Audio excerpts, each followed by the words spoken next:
Today we'll be talking about identifying the correct size chain for your chainsaw. There are three main things you need to take into account when working out the size that you require. The first one is the pitch. Now this is the gap in between the drive teeth here that makes sure that the chain runs smoothly around your sprocket on your saw and at the nose of the guide bar.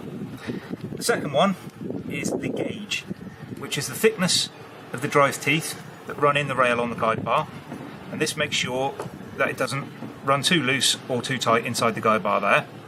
And thirdly, is the amount of drive teeth that your chain has on the inside of the loop.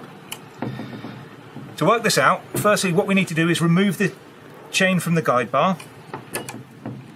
If you lay the chain on the table and have a look in the drive teeth on the inside of the chain loop here, it'll have either letters or numbers or a combination of both. You can use these to look up the pitch and the gauge on the table on our chain listing. The pitch will normally be something like 3/8 of an inch, and the gauge will usually be something along the lines of 0.50 of an inch.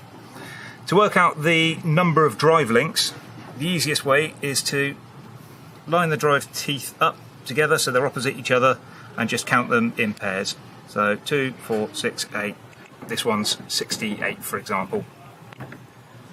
Towards the bar mount on the guide bar itself, there's sometimes some information printed here.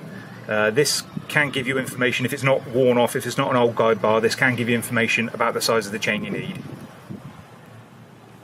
A common problem when working out the size of the chain required is when people measure the length of the guide bar. Some people measure the whole length of the guide bar, and if this is 16 inches, for example, they'll buy a 16-inch chain.